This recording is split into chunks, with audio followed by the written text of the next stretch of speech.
Our gospel reading for October the 29th, 2023 from the Lectionary comes from Matthew chapter 22, 34 through 46.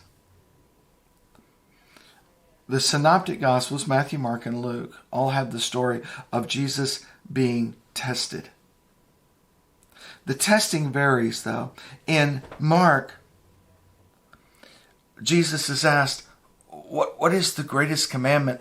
Because you have a young ruler who wants to follow God, who wants to know how to do this.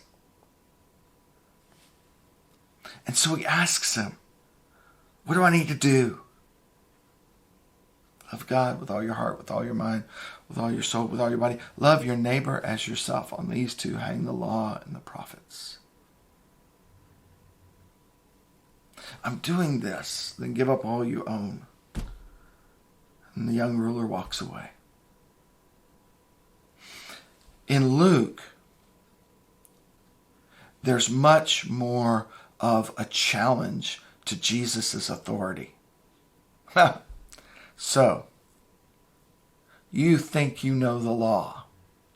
You think that this uneducated man from Nazareth in Galilee knows more than temple authorities? Then what is the Lord?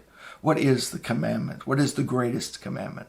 And the word test used in the Greek in Luke is the same word that's used in Deuteronomy when it says, thou shalt not test the Lord your God.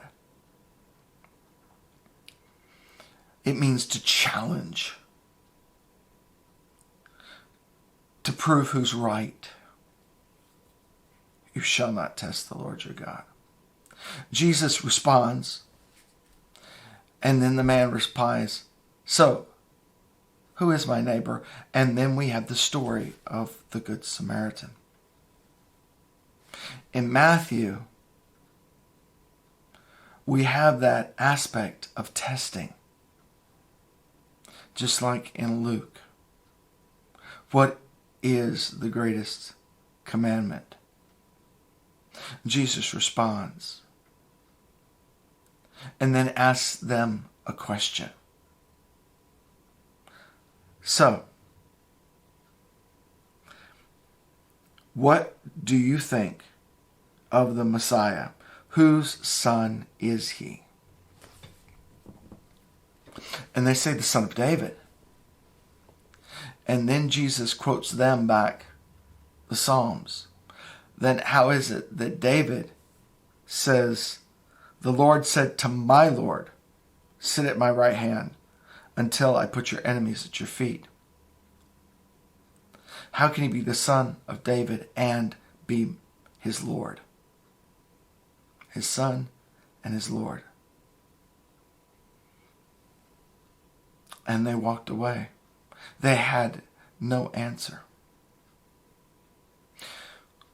When the term son of David is applied, it's applied in regards to son of man. It's talking about the humanity. And more importantly, as son of David, the lineage to the king, to the one they saw as the ruler, the rightful ruler of Israel.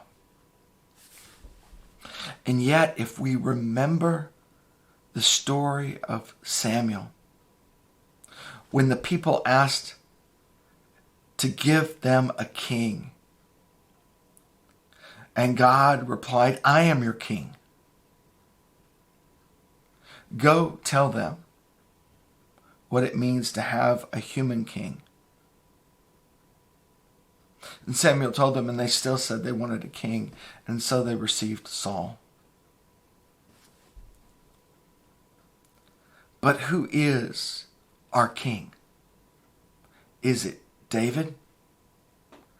Or is it God?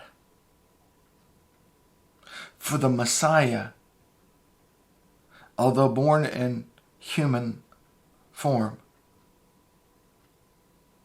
taking on humanity through the line of David, ultimately our Messiah is the Son of God.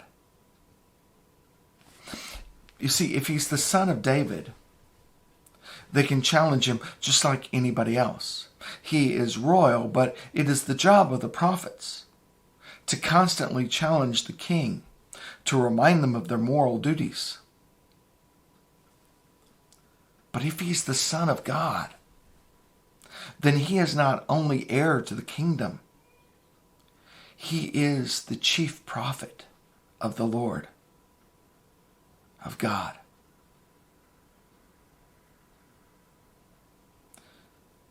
There's one other aspect of Jesus that will eventually be revealed, which is fully explored in the book of Hebrews.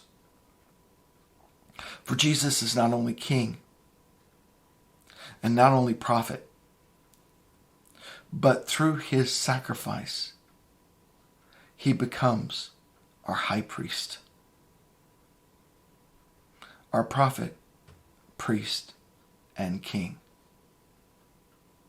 For although he is of the line of David, he is the Son of God,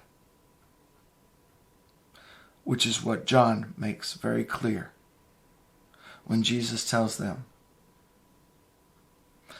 about his Father's house, and that I leave you a commandment, to love as I have loved you. For in that love is reflected the love of God with all his heart, with all his mind, with all his body, with all his soul, even to the point of the cross. And to love his neighbor as himself by giving his life for them.